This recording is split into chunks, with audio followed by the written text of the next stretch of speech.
Hi welcome to hash tag you. నేను మీ మనోజ్. ఆమెకి political background లేదు, కనీసం స్థానిక సంస్థల ఎన్నికలు కూడా ఆవిడ ప్రాతినిధ్యం చేయలేదు. ఆర్థికంగా పేరున్న కుటుంబం అసలే కాదు, అలాగని వెనుక గట్టిగా ఆస్తుపాస్తులు కూడా లేవు.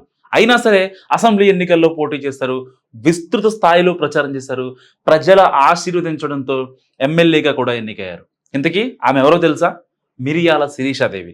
ఎక్కడి నుంచి గెలిచారో తెలుసా? రంపచోడవరం నియోజకవర్గం నుంచి. అంగన్వాడీ టీచర్గా ఉన్న శిరీషాదేవి ఏకంగా ఎమ్మెల్యే అయిపోయారు. ఏపీ పొలిటికల్ సర్కిల్లో ఇదే హాట్ టాపిక్.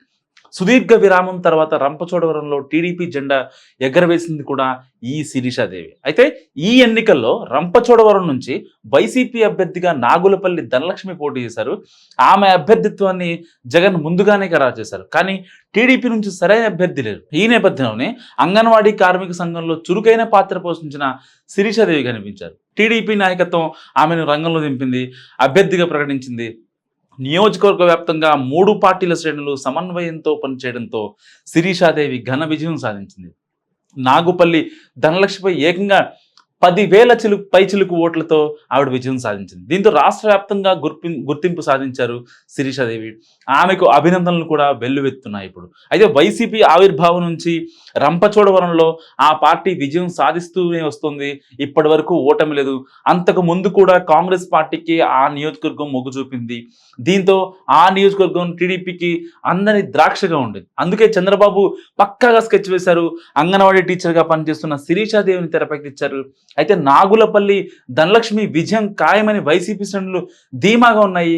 కానీ అనూహ్యంగా శిరీషాదేవి విజయం సాధించింది. గత కొద్ది సంవత్సరాలుగా విజయం కోసం పరితపించిన టీడీపీ శ్రేణులకు ఇది అనుకోని వరంగా కలిసి వచ్చింది. నిజంగా అలాంటి అంగన్వాడీల యొక్క సాధక బాధలు తెలిసిన వ్యక్తి ఈరోజు ఎమ్మెల్యేగా అవ్వడం నిజంగా టీడీపీ ఒక అదృష్టం అని చెప్పాలి. ఎందుకంటే ఇది రాష్ట్ర ప్రజల యొక్క అదృష్టం కూడా చెప్పాలి. ఎందుకంటే ఎంతో మంది ఇటు కార్మికులు కానీ రైతులను కానీ ఎంతో మందిని అన్ని వర్గాల నుంచి రాజకీయంలో ఉండాలని చెప్పి అప్పట్లో ఎన్టీఆర్ గారు ఇచ్చిన స్ఫూర్తిని ఇప్పటికీ చంద్రబాబు నాయుడు టీడీపీ అధినేత కొనసాగిస్తున్నారంటే ఇది నిజంగా హర్షించదగ్గ విషయం. సో ఆవిడ అంగన్వాడీ నుంచి ఇటు ఎమ్మెల్యేగా ఎన్నికవడాన్ని మీరు ఎలా చూస్తున్నారో సో మా కామెంట్ రూపంలో తెలియజేయండి. చూస్తూనే ఉండండి హ్యాష్ ట్యాగ్.